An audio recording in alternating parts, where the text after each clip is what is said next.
Hello दोस्तों, good morning. कैसे हैं आप लोग? कैसे चल रही है आप लोगों की पढ़ाई लिखाई? अच्छी चल रही है ना? क्लास कंटिन्यू कर रहे हो ना? क्लास को ज़रूर करना। और आज से एक नया सीरीज स्टार्ट किया है बीपीएससी के लिए अंतिम प्रहार। और इसका केवल नाम नहीं है, वाकई में ये बीपीएससी एग्ज़ाम के लिए अंतिम प्रहार ही साबित होगा। इस क्लास को बिल्कुल आप लोग मिस नहीं कीजिएगा, आप लोगों को बहुत बेनिफिट होगा, बहुत ज़्यादा। आप लोग देखिएगा, जब एग्ज़ाम देने जाओगे ना, फिर आपको पता चलेगा कि मैम सही बोल रही थी।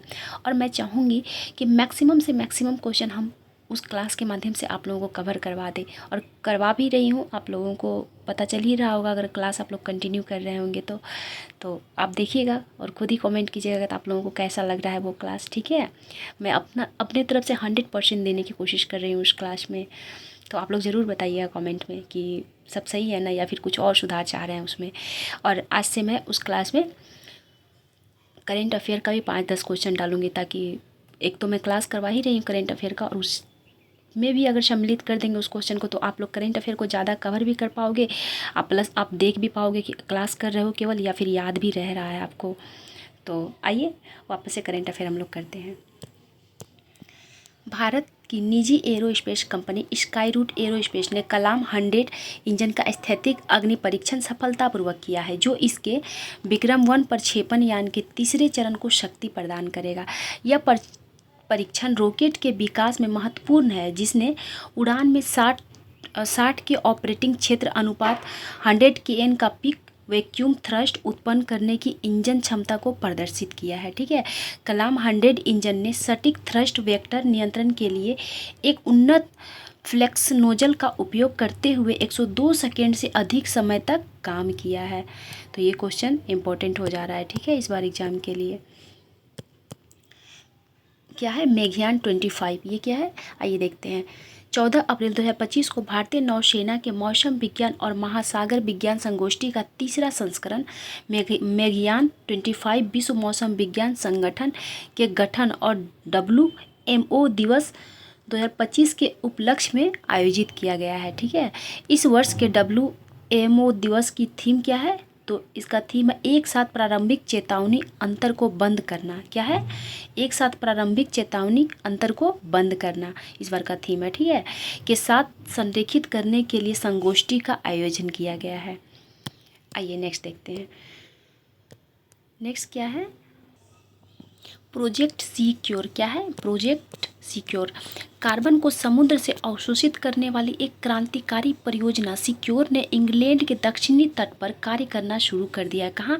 इंग्लैंड के दक्षिणी तट पर। ठीक है, यह एक लघु स्तरीय पायलट परियोजना है। क्या है? अभी ये पायलट परियोजना है। पायलट परियोजना उसे कहा जाता है जिसे उपयोग के मतलब उसका परीक्षण करने कुछ क्षेत्र में लागू किया जाता है, देखने के लिए कि ये सफल है कि नहीं। जब वो पायलट परियोजना सक्सेस हो जाता है, तो उसके सक्सेस होने के बाद उसे पूरे क्षेत्र में लागू किया जाता है, अर्थात पूरे देश में या पूरे राज्य में जहाँ पर भी लागू करना है उसे लागू किया जाता है। उससे पहले किसी भी चीज़ का लागू करने से पहले, किसी भी चीज़ को, उससे पहले उसका पायलट प्रोजेक्ट जरूर चलाया जाता है। तो अभी पायलट प्रोजेक्ट है। ठीक है, तो यह एक लघु स्तरीय पायलट परियोजना है।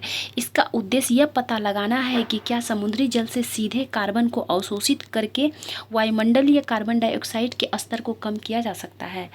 क्या है उद्देश्य? उद्देश्य आप लोग देख लिया ना। इसका उद्देश्य है कि क्या समुद्री जल से सीधे कार्बन अवशोषित करके वायुमंडल कार्बन डाइऑक्साइड के स्तर को कम किया जा सकता है। इसका उद्देश्य यही है। कौन सा?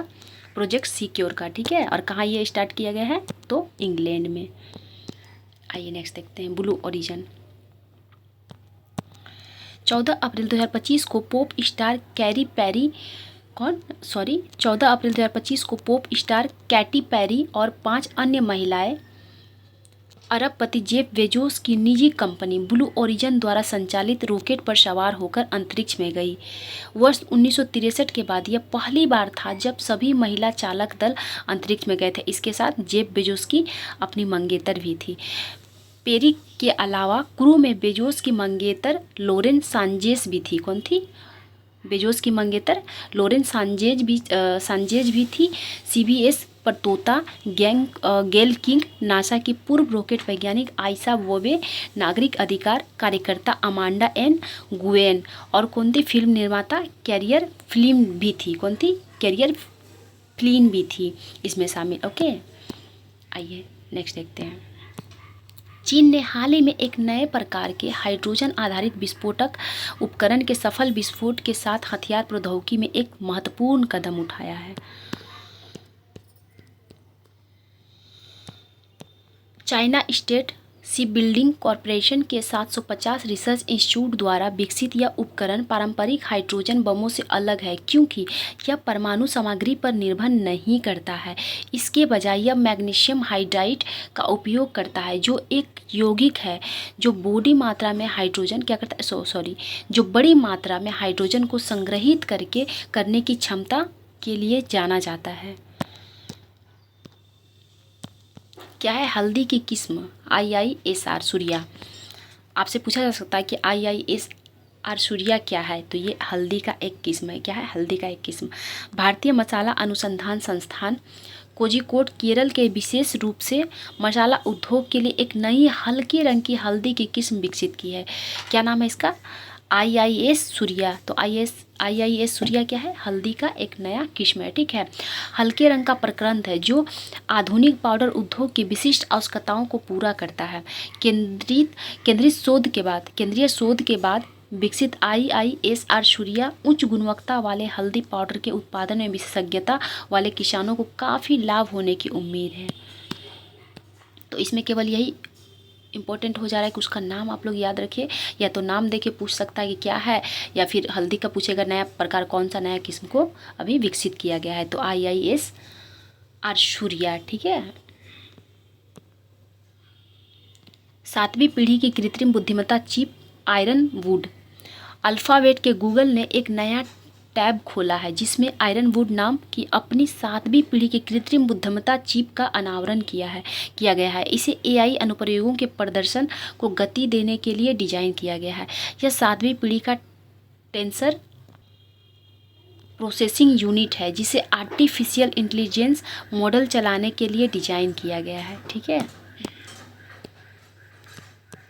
24 अप्रैल 2025 को उड़ीसा में शिमलीपाल को आधिकारिक तौर पर राष्ट्रीय उद्यान का दर्जा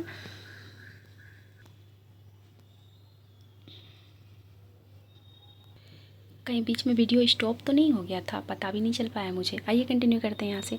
राष्ट्रीय राजधानी दिल्ली सरकार के मंत्रिमंडल ने शहर के लगातार वायु प्रदूषण को दूर करने के लिए प्रायोगिक क्लाउड सीडिंग करने का प्रस्ताव को मंजूरी दी है।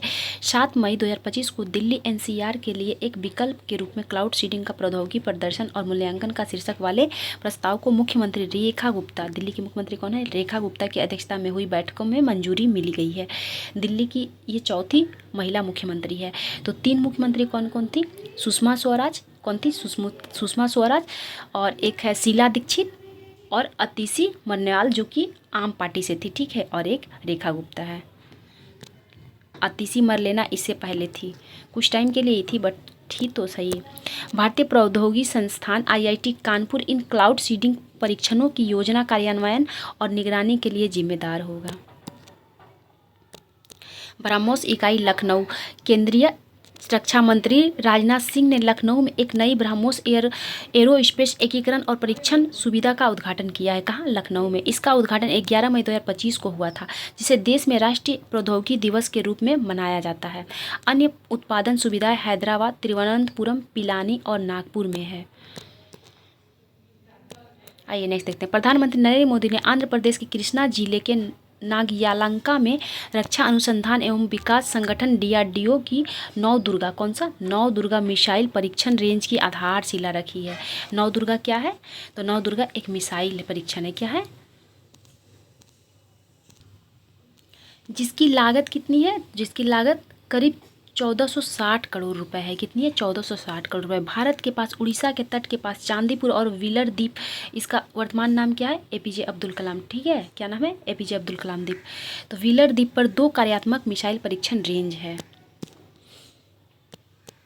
एलन मस्क के स्वामित्व वाले स्टारलिंक को देश में सैटेलाइट इंटरनेट सेवाएं देने के लिए भारत सरकार से हरी झंडी मिल गई है। स्टारलिंक 25 Mbps और 220 Mbps के बीच डाउनलोड गति प्रदान करने की उम्मीद है, जिससे अपलोड गति 5 Mbps से 20 Mbps तक हो सकती है। स्पेस एक्स का पहला स्टारलिंक मिशन 24 मई 2019 को लॉन्च किया गया था। कब किया गया था स्पेस एक्स का पहला स्टारलिंक मिशन? तो 24 मई 2019 को लॉन्च किया गया था। ठीक है, आइए नेक्स्ट देखते हैं। भार्गवस्त्र क्या है? भारत ने आधुनिक युद्ध ड्रोन झुंडों के बढ़ते खतरे का मुकाबला करने के लिए डिजाइन की गई स्वदेशी उन्नत हथियार प्रणाली भार्गवस्त्र क्या है? तो ये ड्रोन झुंड में जो ड्रोन आता है ना, उससे मुकाबला करने के लिए इसका निर्माण किया गया है। किसका? भार्गवस्त्र का। गोपालपुर उड़ीसा में सीवर्ड फायरिंग रेंज में सफलतापूर्वक परीक्षण किया गया है। Solar defence and aerospace limited द्वारा विकसित भार्गवस्त्र हार्ड किल और सॉफ्ट किल तकनीकों को एकीकृत करता है। आइए नेक्स्ट देखते हैं। भार्गवस्त्र हार्ड किल मोड में काम करता है और 2.5 किलोमीटर तक की दूरी पर छोटे और आने वाले ड्रोन का पता लगा सकता है, उन्हें खत्म कर सकता है, पता भी लगा सकता है और उसे खत्म भी कर सकता है। ट्रेकोमा उन्मूलन। ट्रेकोमा कहाँ होने वाली बीमारी? ट्रेकोमा एक प्रकार की बीमारी है जो कहाँ होता है? आँख में होता है। कहाँ होता है? आँख में। ठीक है, भारत को जिनेवा में 18वीं विश्व स्वास्थ्य सभा में विश्व स्वास्थ्य संगठन WHO द्वारा सार्वजनिक स्वास्थ्य समस्या के रूप में ट्रेकोमा का उन्मूलन का प्रमाण पत्र दे दिया है। यानी कि भारत अब ट्रेकोमा फ्री हो गया है। भारत पोलियो फ्री भी है। भारत को पोलियो मुक्त 2014 में ही घोषित किया गया था। कब किया गया था? 2014 में ही। ठीक है, तो उन्मूलन प्रमाण पत्र प्रदान किया गया है। विश्व स्वास्थ्य संगठन ने भारत, नेपाल और म्यांमार को ट्रेकोमा को सार्वजनिक स्वास्थ्य समस्या के रूप में समाप्त करने के लिए प्रमाणित किया है। किसे किसे? देखिए, भारत के साथ साथ नेपाल और म्यांमार को। तो ये ज़्यादा इंपॉर्टेंट हो जा रहा है कि भारत के साथ साथ किन देशों को ट्रेकोमा फ्री घोषित कर दिया गया है? तो नेपाल और म्यांमार को। ठीक है, भारत विश्व के 19 अन्य देशों में शामिल हो गया है जिसे प्रमाण पत्र दिया गया है। गगनयान क्या है? गगनयान वर्ष। इसरो के अध्यक्ष कौन है? N Narayan. Doctor N Narayan ने BN नारायण। ठीक है, एन नारायण शायद इनका नाम है। हाँ, भारत के महत्वाकांक्षी मानव अंतरिक्ष उड़ान कार्यक्रम पर प्रकाश डालते हुए वर्ष 2025 को गगनयान वर्ष घोषित किया गया है। किसे? 2025 को। व्योम मित्र रोबोट की विशेषता वाला मानव रहित गगनयान मिशन दिसंबर 2025 के लिए निर्धारित है, जो 2027 की शुरुआत में मानवयुक्त मिशन का मार्ग प्रशस्त करेगा। यानी कि मानवयुक्त गगनयान कब भेजने का संभावना है? 2027 में। ठीक है, प्रोजेक्ट क्रूज क्या है? आइए देखते हैं। भारत इलेक्ट्रॉनिक्स लिमिटेड एक प्रमुख रक्षा सार्वजनिक क्षेत्र उपक्रम जो आकाश तीर जैसी स्वदेशी वायु रक्षा प्रणाली बनाती है। प्रोजेक्ट क्रूज के तहत S-400 प्रकार की स्वदेशी लंबी दूरी की सतह से हवा में मार करने वाली मिसाइल प्रणाली विकसित करने के प्रयासों को आगे बढ़ा रही है। प्रोजेक्ट क्रूज जो है, क्रूज बोल रहे हैं। प्रोजेक्ट क्रूज भारत का एक नया एयर डिफेंस सिस्टम होगा। इसके तहत DRDO लॉन्च रेंज की सरफेस टू एयर मिसाइल तैयार कर रहा है। यह 3 स्तरीय प्रणाली होगी जिसकी सबसे कम रेंज 150 किलोमीटर होगी। कितनी होगी? सबसे कम रेंज 150 किलोमीटर होगी। मध्यम रेंज 250 किलोमीटर और अधिकतम रेंज 350 किलोमीटर, यानी कि मिनिमम 150 और अधिकतम 350 किलोमीटर होगी। ठीक है, भारत के पास S-400 एयर सिस्टम है जो रूस से लिया गया है। तो S-400 एयर सिस्टम कहाँ से लिया गया है? रूस से लिया गया है। ठीक है,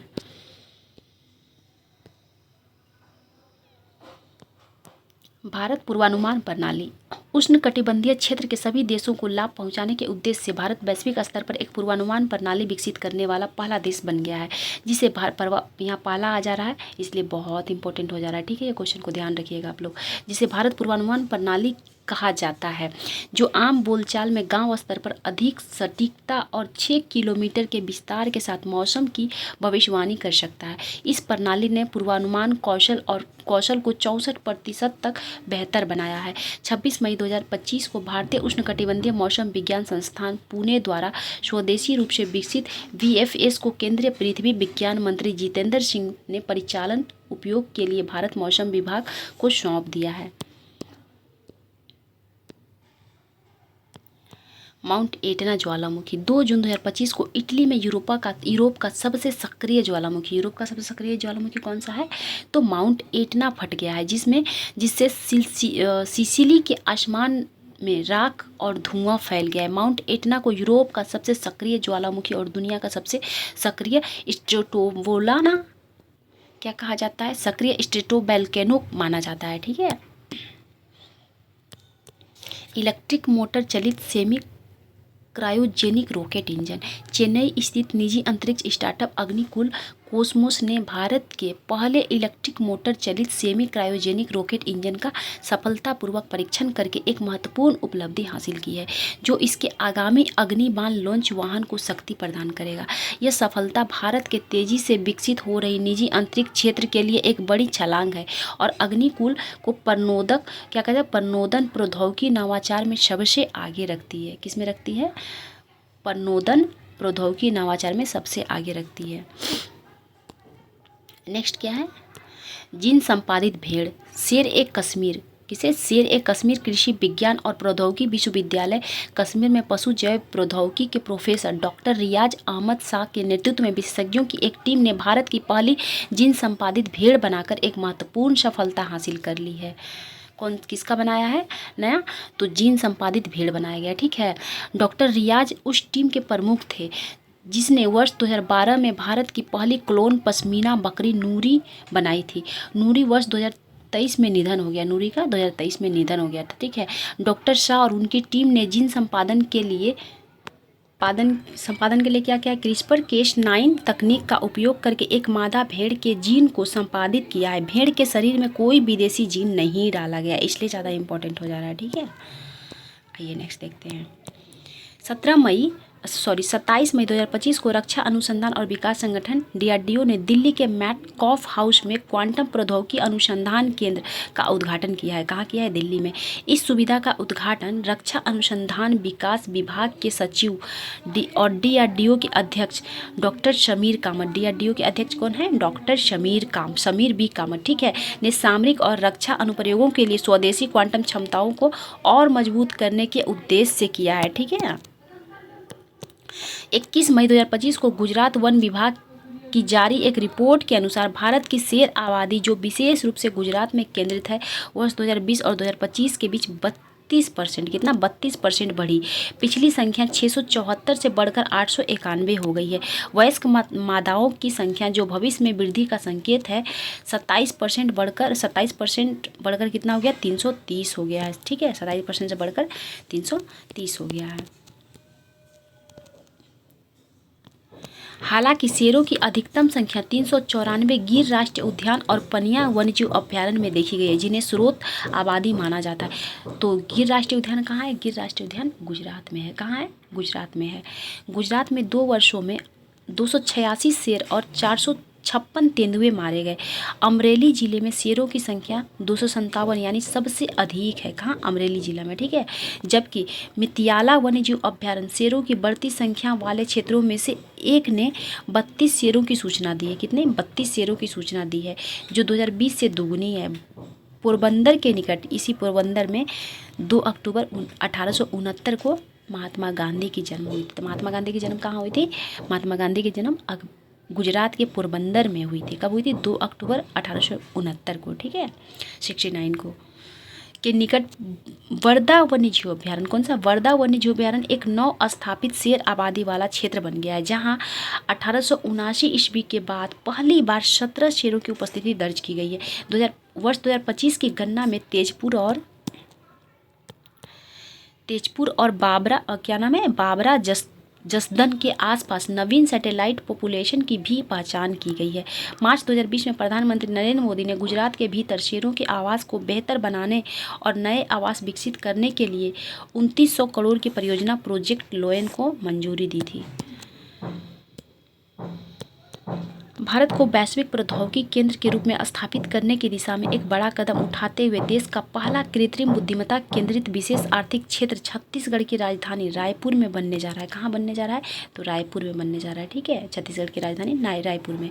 इंदौर स्थित carbon neutral data centre rank bank data centre private limited द्वारा विकसित की जाने वाली इस परियोजना में 1000 करोड़ का निवेश शामिल होगा।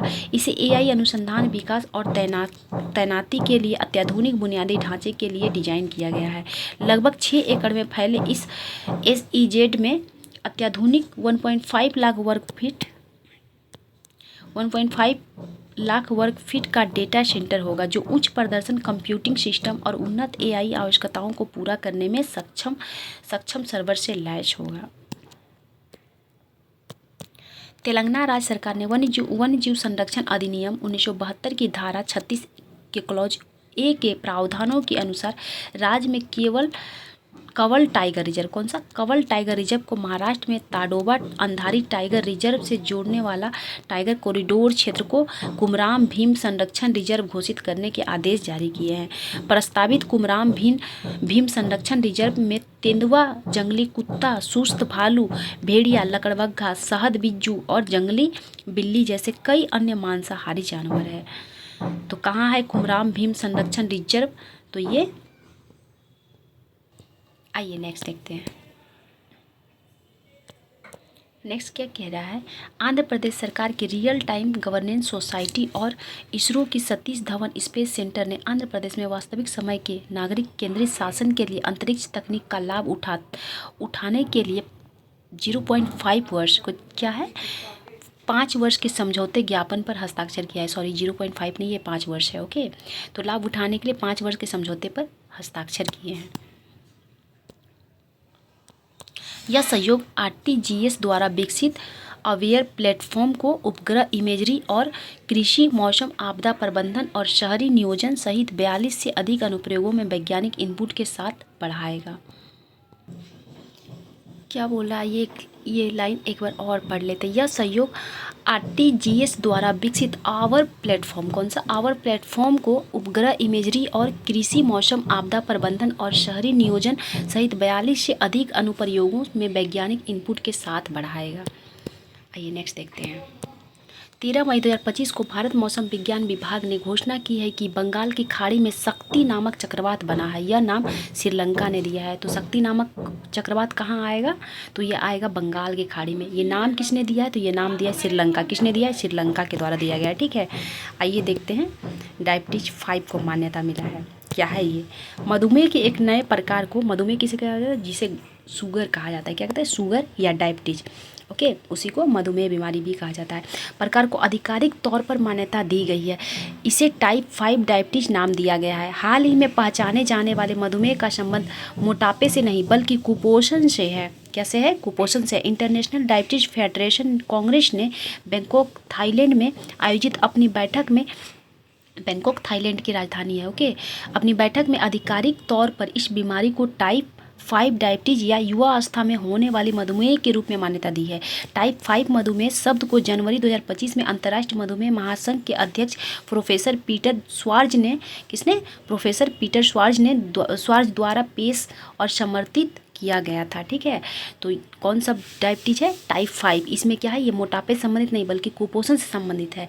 आपको मैं बता दूं कि एक टाइप 1 डायबिटीज होता है और टाइप 2 डायबिटीज, ये ज़्यादा प्रचलित है। टाइप 1 डायबिटीज इट मीन्स क्या कि जिसके शरीर में इंसुलिन बनना पूरी तरीके से बंद हो गया है, उसे टाइप 1 डायबिटीज कहते हैं, जिसे बाहर से इंसुलिन लेने की आवश्यकता है। ठीक है, इंसुलिन क्या है? एक प्रकार का हार्मोन है जो ब्लड शुगर के लेवल को कम करता है। क्या करता है?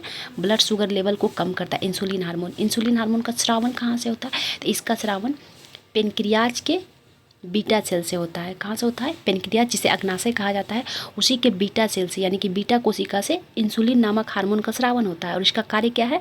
तो ब्लड में शुगर लेवल को कम करना है। ठीक है, तो जिसके शरीर में इंसुलिन हार्मोन बनेगा ही नहीं तो शुगर लेवल कम कैसे करेगा? तो कॉमन सी बात है, उसे मधुमेह या डायबिटीज नामक बीमारी हो जाएगी। तो टाइप 1 जिसे डायबिटीज है उसे इंसुलिन बाहर से लेने की आवश्यकता होती है। एक होता है टाइप 2। तो टाइप 2 बीमारी में क्या होता है कि जिसके शरीर में इंसुलिन थोड़ी बहुत मात्रा में बन रहा है, ठीक है, थोड़ी बहुत मात्रा में, तो उसे बाहर से इंसुलिन नहीं बल्कि उसे मेडिसिन लेने की आवश्यकता पड़ेगी। या फिर उसके शरीर में थोड़ी बहुत इंसुलिन बन रहा है या इंसुलिन बन रहा है लेकिन शरीर सही से उसका उपयोग नहीं कर पा रहा है। दोनों चीज़ होता है, या तो शरीर में इंसुलिन बन रहा है लेकिन शरीर उपयोग नहीं कर पा रहा है, या फिर थोड़ी बहुत मात्रा में इंसुलिन बन रहा है। ठीक है, तो उसे टाइप 2 बीमारी कहा जाता है, टाइप 2 डायबिटीज। ठीक है, और इसमें क्या होता है? मेडिसिन लेता है लोग। थोड़ी बहुत आपके शरीर में इंसुलिन बन रहा है, थोड़ी बहुत दवा ले लीजिए, काम चल जाएगा।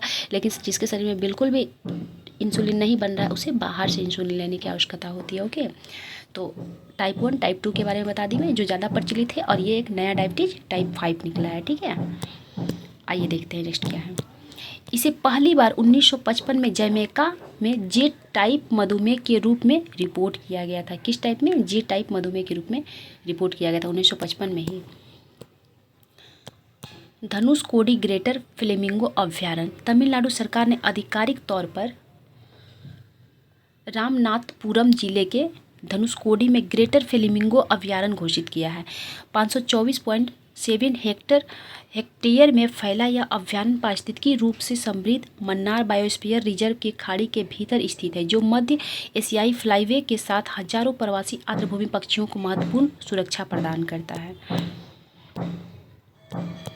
सॉफ्टवेयर क्या है? सॉफ्टवेयर इंजीनियरिंग रौनक सामंतरे अंतरिक्ष से पृथ्वी के दिखने के तरीके को बदलना चाहते हैं। ठीक है, उनका स्टार्टअप क्या है? उनका स्टार्टअप सितंबर तक इसरो के SSLV यानी कि स्मॉल सैटेलाइट लॉन्च व्हीकल पर भारत का पहला thinking data computer satellite launch करने की तैयारी है।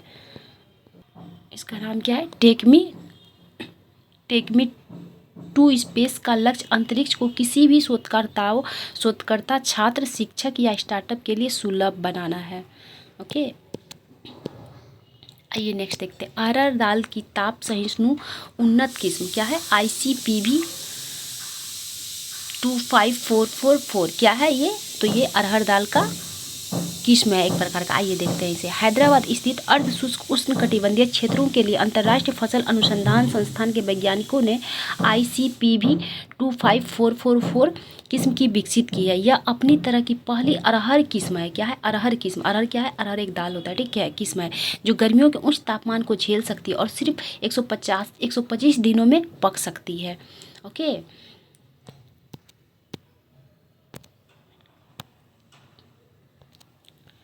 एक मिनट, ये कहाँ से आया?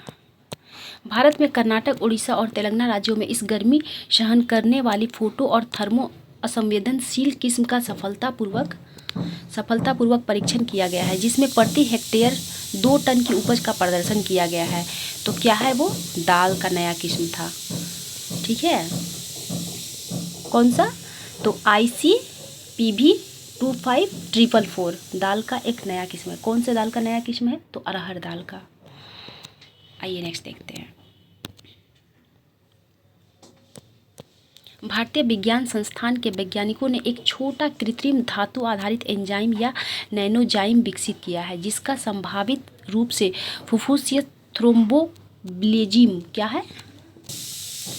फुफ्फुसीय थ्रोम्बोलिज्म जैसी स्थितियों के कारण होने वाले असामान्य रक्त के थक्के को रोकने के लिए उपयोग किया जा सकता है। ISC में अकार्बनिक और भौतिक रसायन विज्ञान के प्रोफेसर जी मुकेश के नेतृत्व में एक टीम ने वैनेडियम पेंटोक्साइड नामक पदार्थ का उपयोग करके नैनो आकार के कण बनाए हैं। ठीक है, क्या किए हैं? कण बनाए हैं। गोलाकार आकार के वैनेडियम पेंटोक्साइड नैनोजाइम सबसे कुशल थे। पदार्थ ऑक्सीडेटिव तनाव को कम करने के लिए ग्लूटाथियोन पेरोक्सीडेज नामक एक प्राकृतिक एंटीऑक्सीडेंट एंजाइम की नकल करते हैं। ठीक है, 8 जून 2025 को सेना प्रमुख जनरल उपेंद्र द्विवेदी ने उत्तराखंड के ज्योति मठ में युवाओं को समर्पित गढ़वाल क्षेत्र के पहले सामुदायिक रेडियो स्टेशन का उद्घाटन किया है। आईबेक्स तराना नाम का यह स्टेशन क्या नाम है? आईबेक्स तराना नाम है। ठीक है, यह स्टेशन 88.4 FM पर प्रसारित होता है और ज्योति मठ में सेना की अपनी तरह की पहली सामुदायिक रेडियो पहल है। तो आज का क्लास यहीं समाप्त होता है। थोड़ी बहुत अगर कहीं दिक्कत हुई हो या फिर आवाज़ गुम हो गई हो तो प्लीज़ मैनेज कर लीजिएगा। ठीक है, मिलते हैं अगले वीडियो में। Thank you so much.